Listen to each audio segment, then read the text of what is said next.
우리에게 가장 가치 있는 집을 찾아가는 여정을 함께합니다.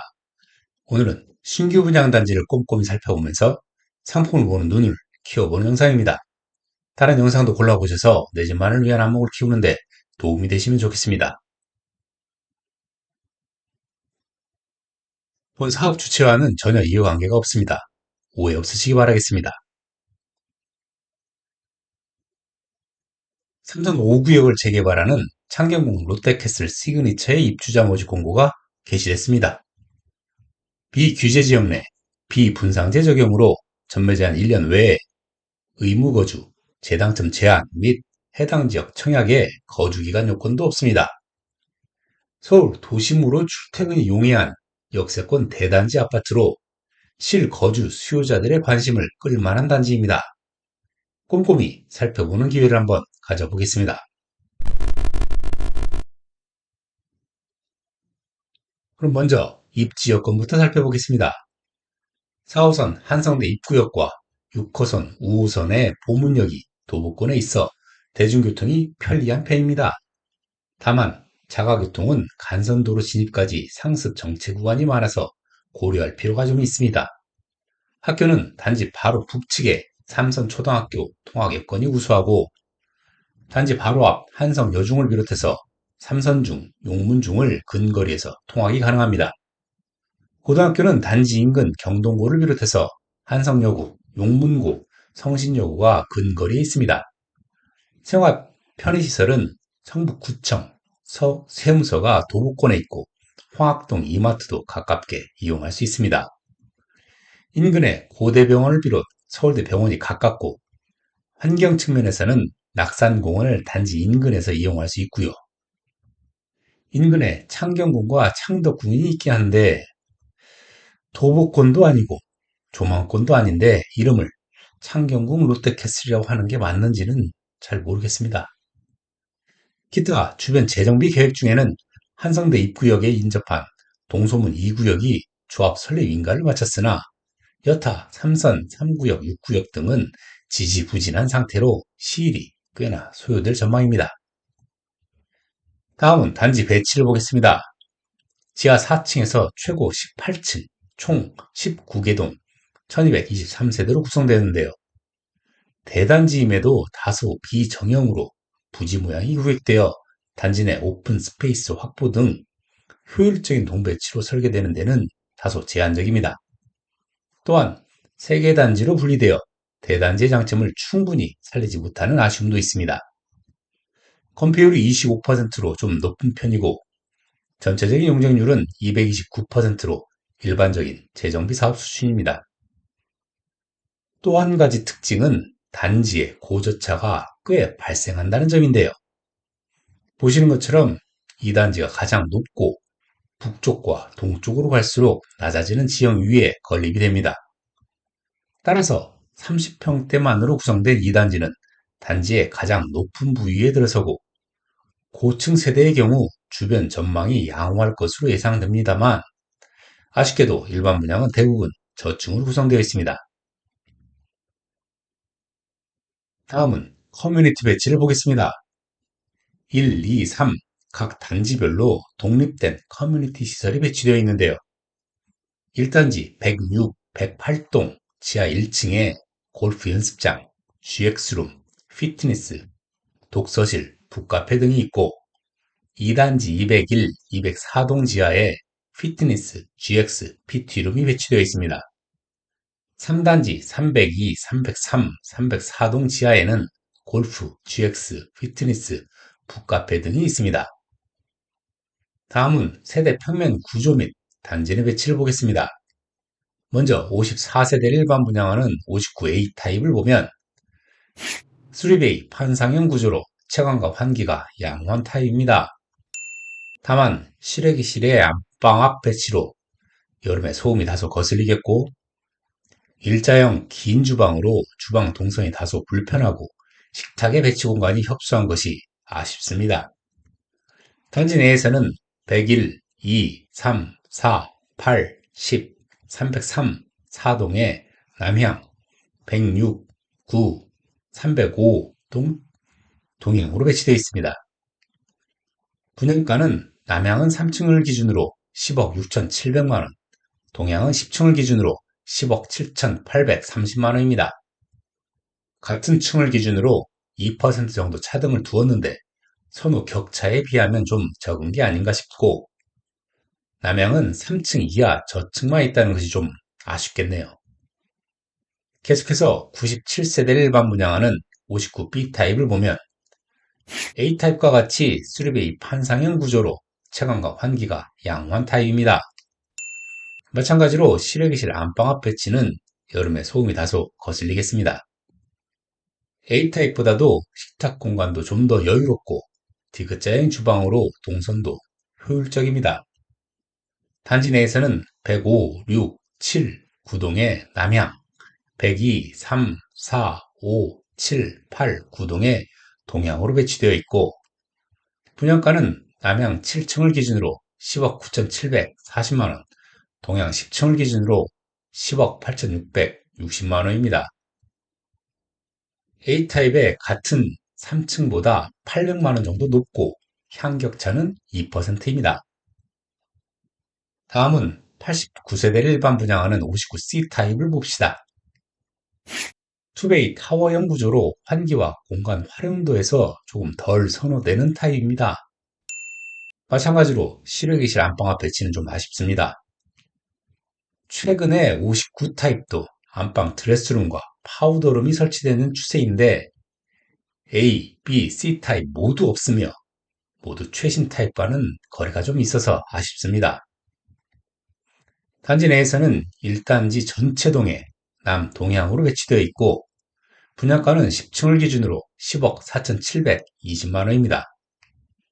주향은 같은 남동향이지만 자녀방이 북동향이냐 남서향이냐에 따라 선호도가 조금은 갈리는데요. 같은 가격으로 측정돼서 북동향 당첨자에게는 좀 아쉽겠네요. 마지막으로 140세대를 일반 분양하는 84 타입을 봅시다. 수력의 판상형 구조로 채광과 환기 측면에서 양호한 타입입니다. 마찬가지로 실외기실 안방앞 배치는 좀 아쉽고, 최근에 신규 아파트의 평면에 기본 4베이 판상형의 알파룸까지 제공되는 추세임을 감안하면 20평대도 그렇고 30평대도 3베이 판상형은 다소 추세에 뒤처지는 느낌입니다. 또한 서울시의 발코니 삭제 정책에 따라 삭제가 되지는 않았지만 불가피하게 후면 발코니가 확장이 불가능한 개방형 발코니로 설치되어 공간 활용 측면에서는 손실이 조금 아쉽습니다. 단지 내에서는 2단지 모든 동, 그리고 304, 5동의 남동, 남서, 동향으로 배치되어 있습니다. 가장 큰 평형을 전철과 가장 먼 쪽에 가장 높은 지대에 배치했는지는 다소 의문이 드는 배치네요. 가격은 10층을 기준으로 남동, 남서가 13억 9천, 동향이 13억 7,610만 원으로 약 1%의 차등을 두었네요. 전체적인 분양 가격 저항을 우려해서 가격 차등폭은 최소화해서 책정한 느낌입니다. 다음은 바닥 충격음 차단 성능을 보겠습니다. 모집 공고문에 공개된 창경궁 롯데캐슬 시그니처의 층간 소음 차단 성능은 경량 1급, 중량 2급입니다. 최근 서울에서 분양 시 공개한 단지들과 비교해보면 가장 우수한 수준입니다.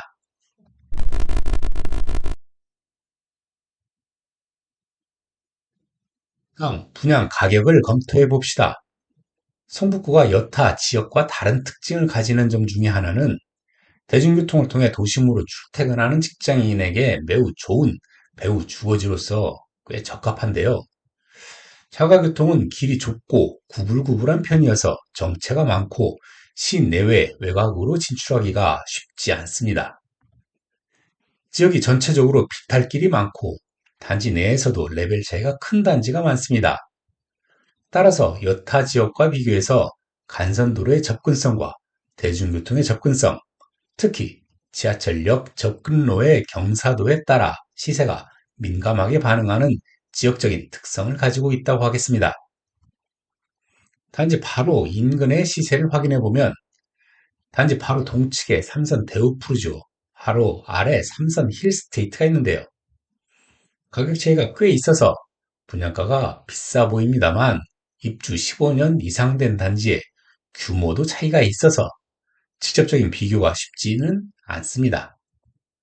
조금 더 최신의, 조금 더 지하철역에 인접한 삼선 SK 비율을 살펴보면 가격 차이가 축소되어 지하철 접근성에 대한 효용 가치가 상대적으로 큰 것을 알 수 있습니다. 그럼 지하철역 접근성과 관련하여 인근의 사례를 조금 더 확인해 보면요. 단지 남측 종로 센트럴빌은 15년 이상 된 소규모 단지임에도 창신역 초역세권의 메리트로 바로 옆에 붙어 있는 1000세대 이상 대단지에 10년 이상 최신의 브랜드 단지인 보문 파크뷰 자이에 비해 시세 차이가 거의 없습니다. 환승역인 보문역 초역세권 단지로 최신규 단지인 보문 리슈빌 하우트는 무명 브랜드의 보문 센트럴 아이파크는 200세대 이하의 소규모 단지임에도 인근 타 단지 대비 시세가 아주 높게 형성되어 있는 것을 볼 수 있습니다. 그럼 조금 범위를 넓혀서 기름 뉴타운의 단지까지 살펴봅시다. 기름역의 초역세권인 롯데캐슬 트윈골드는 주상복합으로 쾌적성이 다소 떨어짐에도 불구하고 30평대 기준 가장 높은 시세를 형성하고 있으며 도심 출퇴근 접근성이 더 여류함에도 롯데캐슬 클라시아와 레미안 기름 센터피스가 지역의 최상위권을 형성하는 것은 대규모 신규 주거단지로 개발된 기름 뉴타운 내에 위치한 점, 그리고 내부 순환로 및 북부 간선도로를 통한 광역 접근성의 메리트가 크게 작용하는 것으로 보입니다.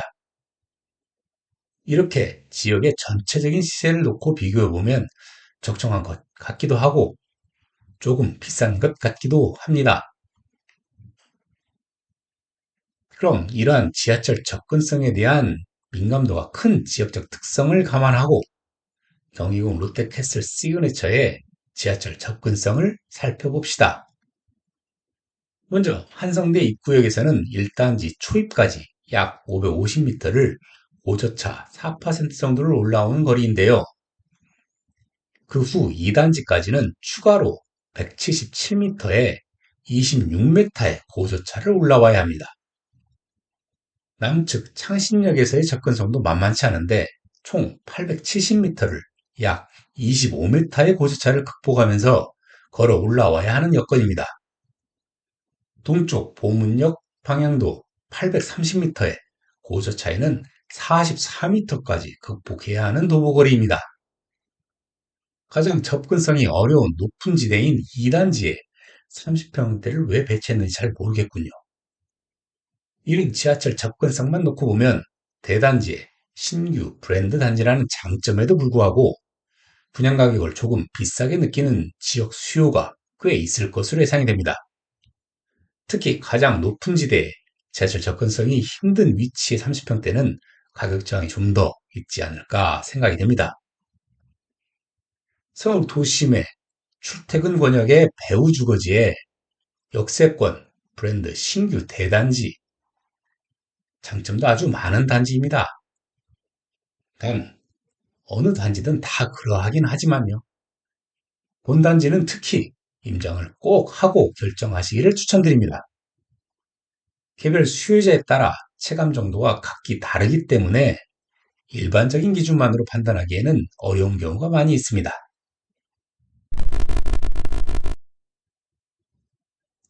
그럼 이제 청약에 관심이 있으신 분을 위해 타입별 청약 배정 물량을 한번 확인해 보겠습니다.